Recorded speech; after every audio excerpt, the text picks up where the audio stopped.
Welcome to the Real News Network. We're live. I'm Paul Jay in Baltimore.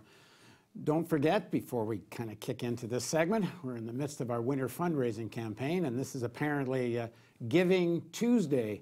So if you haven't donated yet to the Real News, we have a matching grant, and given that it's Giving Tuesday, I guess it's a good time to give. So I hope you do. At any rate, jockeying for the Democratic Party nomination for the 2020 presidential election has begun. Amid the speculation of who's going to run is a real struggle over who will control the party organization and get out the vote machine. As we know, who controls the DNC and the party apparatus goes a long way to deciding who wins the primary. Well, after the release of Donna Brazile Tell a Lot book, I don't think all, but it was a lot, which revealed how much the Clinton campaign had taken over the DNC during the primary fight with Bernie Sanders, Elizabeth Warren was asked if the Democratic Party was rigged. I should say the Democratic Party primary was rigged. And here's what she said. This is a test for Tom Perez. And either he's going to succeed by bringing Bernie Sanders and Bernie Sanders representatives into this process, and they're going to say it's fair, it works, we all believe it, or he's going to fail. And I very much hope he succeeds. I hope for Democrats everywhere. I hope for Bernie and for all of Bernie's supporters that he's going to succeed. Very quickly, Senator, do you agree with the notion that it was rigged? Yes. Well, it was rigged, and Tom Perez needs to bring people in, Sanders supporters in. Well, how is Tom Perez doing with the inclusiveness thing?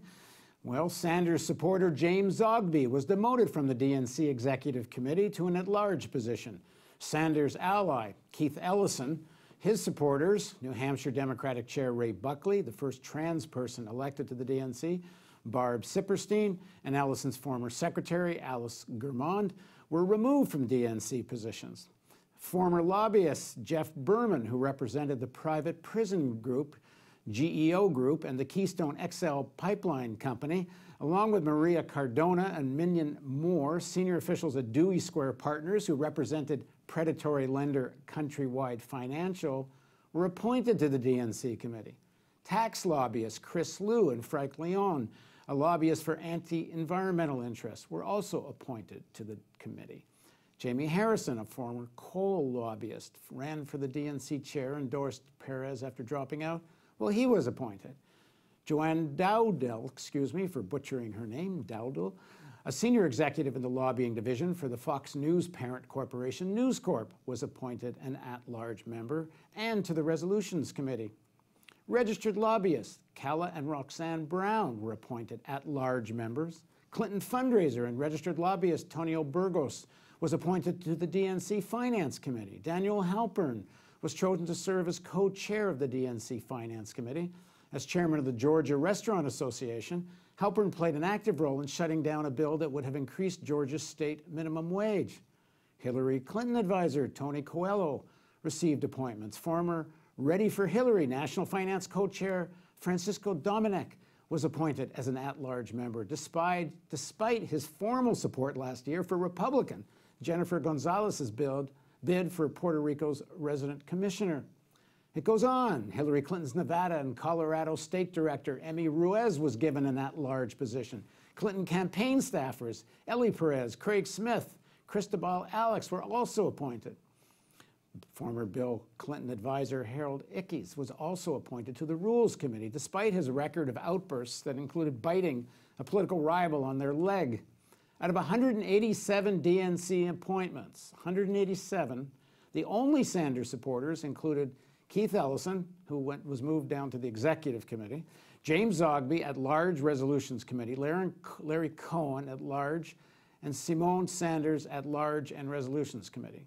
Most importantly, none were appointed to the Rules and Bylaws Committee, which will be presented with the Unity Reform Commission's recommendations in December 2017. And we're going to talk about that meeting, which is coming quite soon. Perez reappointed Rules and Bylaws Committee co-chairs, now get this one, Lorraine Moore and James Roosevelt Jr. These same chairs presided over the DNC Rules and Bylaws Committee during the primaries, when the memo Donna Brazile revealed handed DNC operations to the Clinton campaign. Well, now joining us to discuss the fight within the Democratic Party as we already lead up to the 2020 elections is Senator Nina Turner. Senator Turner joins us from Washington. She's a former Ohio State Senator and Bernie Sanders surrogate, and is now the president of the group Our Revolution. Thanks for joining us, Nina. Thanks, Paul J. Good to be here. And on Giving Tuesday, I certainly agree with you, asking people to give and to support the real news. Thanks very much. So let's talk about this, what's gone on in terms of these DNC appointments. These things are very linked. The idea of the Unity Commission meeting coming soon, the beginning of the talk of who's going to be the candidate. And I see in a lot of the press, while Bernie Sanders is clearly at the top of everyone's list and is polling very high, the drumbeats about his age are always added to any article that he'll be 79 in 2020. Paul J., can I just... Go ahead. Jump right in. Go ahead. I hate to cut you off on that, but I think any kind of ism is bad if it's not, respect-ism. Respect is not respect-ism, but just ageism, racism, sexism, all of those isms are wrong. And in a society where, especially from a political perspective, you have people, particularly on the left, and rightfully so, to jump up and down about racism and sexism, as we should as a country, not tolerate any of that kind of stuff that puts one group at a disadvantage or elevates another group over another group based on, gender and that kind of stuff, sexual orientation, you name it. Ageism falls right into that category. And if all of us are blessed to live long enough, one day we will be 70, we will be 80, we will be 90. And how would we feel if somebody was discriminating against us based on our age? So that just really gets to me, not just because it's Senator Sanders, but there's a whole generation of elders out there who have given so much and have so much life to live and so much to give, that people just tolerate ageism bothers me a lot. Well, Bernie is certainly in all the polling, and a recent article in The Hill, which did a poll of Democratic Party insiders, and yes, number one on the list was Bernie Sanders. So while in poll after poll, Bernie Sanders is the most likely person to defeat Trump, assuming Trump is the candidate in 2020. Right.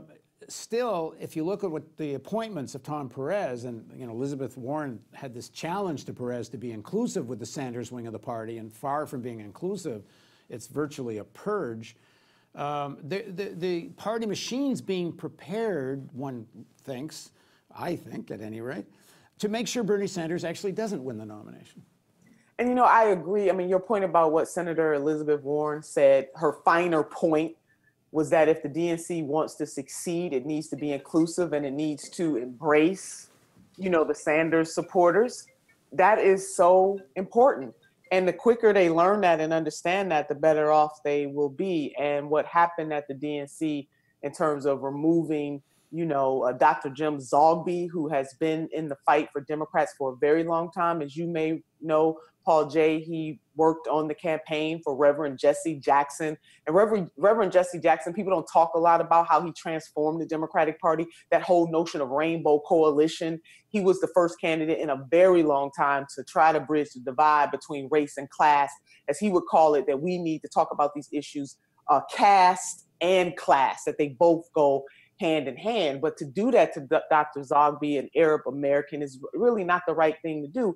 And also to alienate Sanders supporters. I mean, one would think that if you are the chairman of the DNC, that you would do everything possible to try to heal that divide through your leadership and through appointments, if not but for political reasons. I mean, I think it's the right thing to do morally, but also it is the right thing to do politically as we head into the 2018 election. So what happened at the DNC certainly was not helpful to trying to heal some of the wounds. And then your point about Senator Sanders, I mean, he has been appointed within leadership, within his caucus in the Senate, the Democratic caucus, the caucus that he caucuses with, the Democrats he caucuses with in the House, he caucuses with the Democrats in the Senate as well.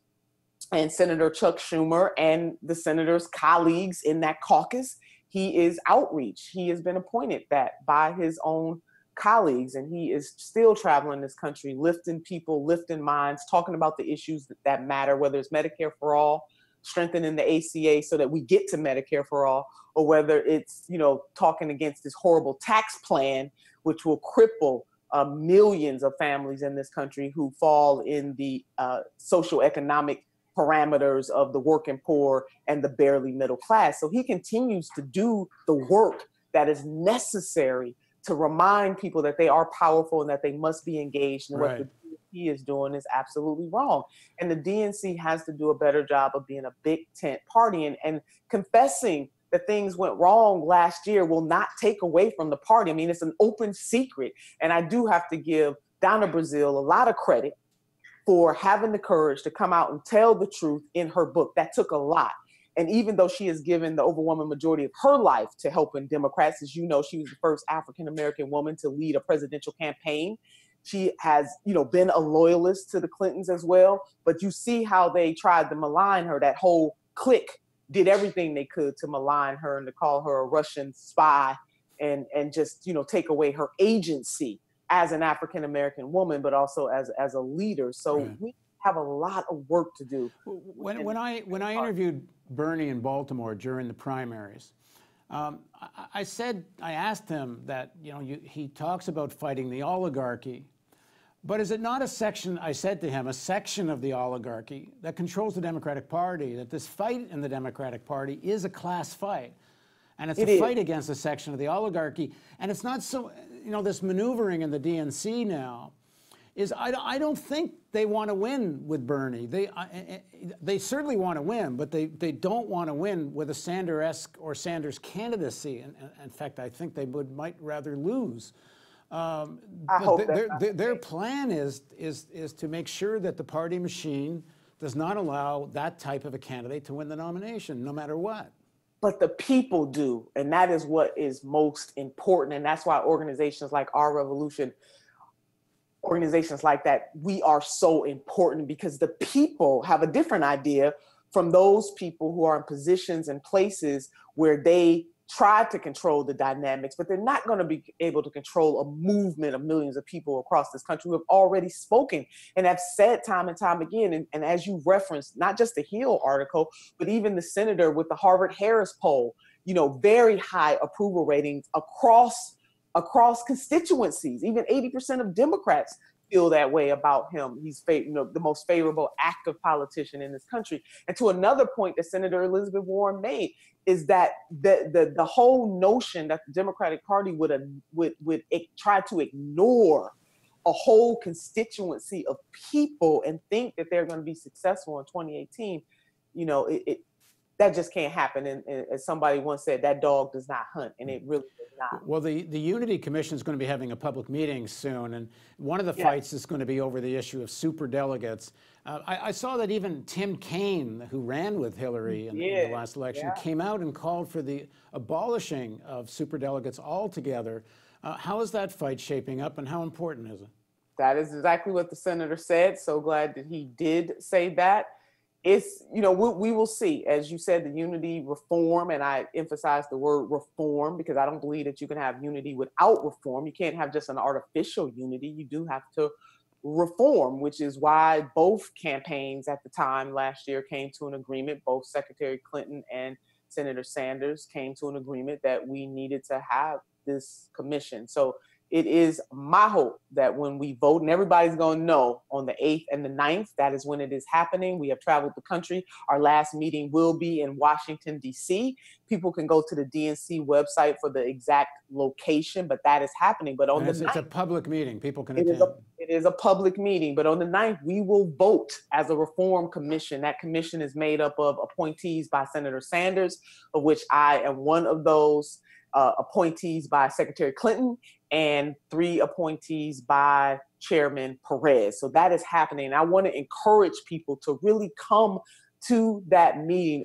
But these appointments that I read out at the beginning, this laundry list of appointments, it sounds like, if I understand it correctly, the majority of people now are essentially pro-Clinton type on the Unity Commission. Well, the names that you named are within the DNC apparatus, but your point is well taken that the Unity Reform Commission itself is made up of those 3 categories, but absolutely Secretary Clinton her appointees combined with Chairman Perez, they do have the majority.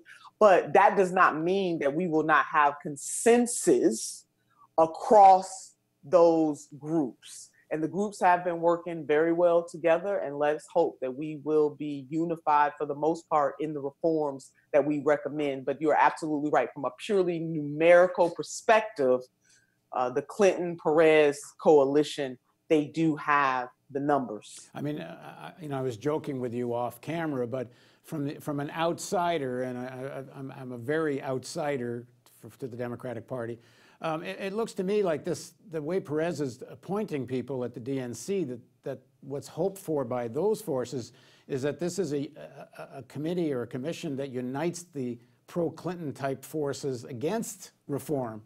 As I was saying earlier, they look like they're just trying to capture the machinery here. These guys are ready for a fight. And I have to say, these guys includes President Obama, who I apparently worked the phones to make sure that Perez won the DNC electoral fight, and Ellison lost. Well, I was at that meeting. Let's just say calls were made across the board by many people to do everything that they could to defeat Congressman Keith Ellison, which that was very unfortunate. He came very close, but as you know, he is, he's in there trying to do the best that he can. And the Unity Reform Commission does have an awesome opportunity to send a strong message and signal that we are unified in reforming the Democratic Party, so that what happened to Senator Sanders and his supporters will never happen to any other candidate. Well, concretely, I know you have only a few minutes before you have to go. Get rid of superdelegates. What are some of the other specific issues you want to see come out of this? To make sure that in terms of the party reform portion, that we organize ourselves as a truly a big tent party, that we do everything that we can to make sure that we are bringing in, and not just bringing in people when it comes to voting, but just really bringing in millennials, and the point that you made about the socioeconomic status within the Democratic Party too, and who controls a lot of the working class across ethnicities really don't have a say within the party. That we reform the caucus primary process, but particularly the caucus process, because the caucus can be an all-day investment, and a lot of folks do not necessarily have all day to participate. And so we need to set up that process in a way that people in caucus states can come in, vote, and leave, because it really does take a lot to give 8 hours, sometimes 12 hours. I mean, I was in Nevada last year when one of the caucus processes was happening, and it really is a long process. Now, it is a way to galvanize people in terms of exciting them, that they get involved in the process of the Democratic Party, but it is also long and arduous. So if you have responsibilities like work or younger children, it can be harder for you to participate. Right. So I'm hoping that we change that process as well. One of the critiques that comes from sections of the left is that the Democratic Party needs Bernie Sanders to do this kind of outreach. They need young people to come into the party and get involved in the process. But that in the final analysis, the machine, and given examples in the DNC level at least, how they think they will control the machine, in the end the machine will win, and they'll get a machine candidate, and then all these various people that have joined with enthusiasm around Sanders will have to, again, work for the more corporate Democrat candidate, because, again, the enemy will be either a Trump or maybe even a Pence. What do you make of that argument?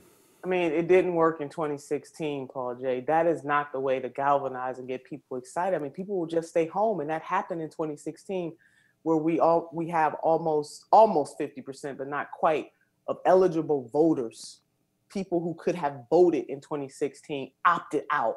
And for those of us who care about the democracy, forget political affiliation and forget what side of the Democratic Party you're on, whether you're the progressive, the liberal, the centrist, the corporate, or whether you're Republican, Green Party, Independent.